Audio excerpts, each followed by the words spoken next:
Because I truly believe that when you see everything in that light of being godly and also devilish, that is way more wholesome of a way to go through your life and to feel like there's opportunities for you to change and evolve and grow in a way that resonates for you and your highest potential, not what some dude said 100 years ago because it worked for him.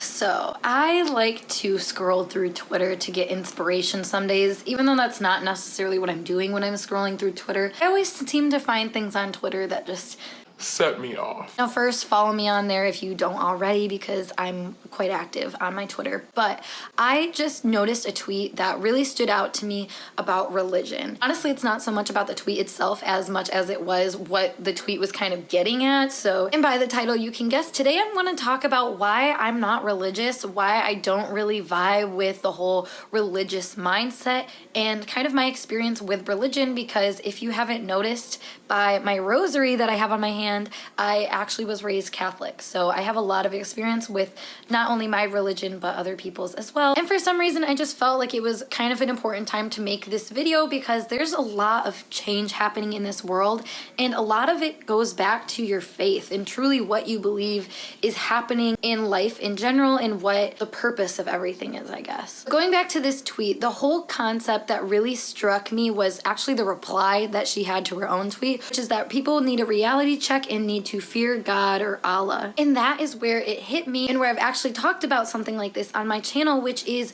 fear-based propaganda. Literally, that statement alone, the fear of Allah, just goes to show that there is like this inbred feeling that you are being judged by a higher power. Now, clearly that doesn't seem like it would do much bad, you think that it would keep people morally in line, but is that actually what religion does to people? Well, like a lot of things, it's like this pure idea, this pure concept that people have taken and it made it so literal and made it so constrained. You can't do that with concepts that are perfect and expect them to not have issues, because once you start putting rules down for it to start forming it, it takes on its own new idea, if that makes sense. And if you need a reference for that, please see the term corruption. This is like what I said in the coronavirus is bullshit video, because it all comes back to what kind of feeling can you evoke in the masses, and then what can you do with that feeling. You take a real circumstance and then you blow it up for what you wish it to be perceived as. And I'm not saying that the people that orchestrated these religions had this ill intent in mind when they did it. They were honestly people just like you and I who wanted something better for this world and thought that they had the right answer to get there. But just because somebody's path worked well for them and the rules that they followed work for them,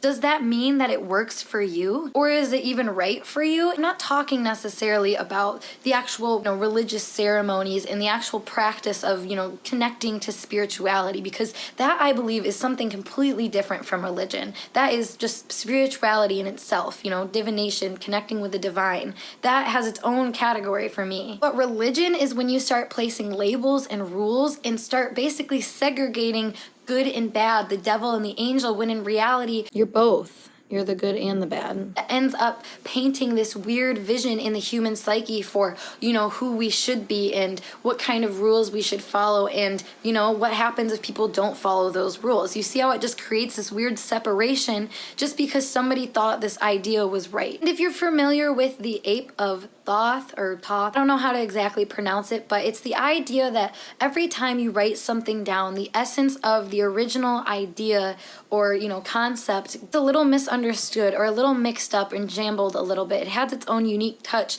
now because it's been conveyed through however many people. So I mean, truly, when it comes to religion, it just seems ignorant to me to think that somewhere along those lines somebody didn't take it the wrong way. You know what I'm saying? And obviously we have seen that literally in society, so this is not a far-fetched idea. And having the fear of God really doesn't do much for you besides make you feel like you have to be in this box that this God created. The reason I'm not religious is because I don't view God as this other entity that is controlling me and telling me how to live my life. I view myself as God. I view the world around me as God. I view other people as God. I see God in everything. So I don't necessarily frame it as God, I frame it as the universe, because I truly believe that when you see everything in that light of being godly and also devilish, you know, that is way more wholesome of a way to go through your life and to feel like there's opportunities for you to change and evolve and grow in a way that resonates for you and your highest potential, not what some dude said 100 years ago because it worked for him. And the fact that you're not religious doesn't mean that you don't believe in this higher power, this higher thing going on. I mean, quantum physics exists. I just don't think it really serves us to put our power, to put our fear, to put our energy and our emotions outside of ourselves. And I've just found that religion does that so much. You know, you pray to God, please give me mercy, show me compassion. Why don't you do that for yourself? Wouldn't that actually be a fix to your problem rather than waiting for somebody else to resolve that issue for you and grant you with this miraculous blessings? You know, I believe that that is a possible thing, and I believe that the universe will work with you. But like I said, it starts from you. And if you're always assigning that outside of you to priests or gurus or doctors or teachers or literally anybody that you look up to, in a way, you're also not trusting yourself. So there has to be some sort of balance. And I just find that religion doesn't allow that balance to be there. You're just left in this bubble that you have to make sure that you fit into, or else, you know, you're doing something wrong and you should be afraid of that. And while I don't think fear is useless, I don't think it should be used against you and your ability to express yourself freely, let alone impact the way that you treat others. But that is an entirely different fucking video. So bottom line, the reason I'm not religious is because I don't like to be constrained to many things, if anything. You know, I couldn't even focus on just doing tarot or astrology on this channel. It has to be open to everything, and I think that's my best place to be. And you know, if that's the best place for you to be, by all means follow that path, but follow what feels right to you. Don't follow somebody else just because you're afraid to do things the way you'd like, because ultimately morality is not exclusive to religion. You're not a bad person if you don't follow the rules, and you're not a good person because you do. So I think that kind of concludes my thoughts on it. And let me know down below what your experiences have been with religion and maybe moving out of that religious mind space, because I'm not gonna lie, you know, it's a good thing, I think, to grow up with this sense of a higher power. But do you need to be restricted to a specific set of rules that tell you how to unleash your power? I have some questions for that. So check me out on other social medias, linked down below. Otherwise, I will see you guys in a later video. Bye for now.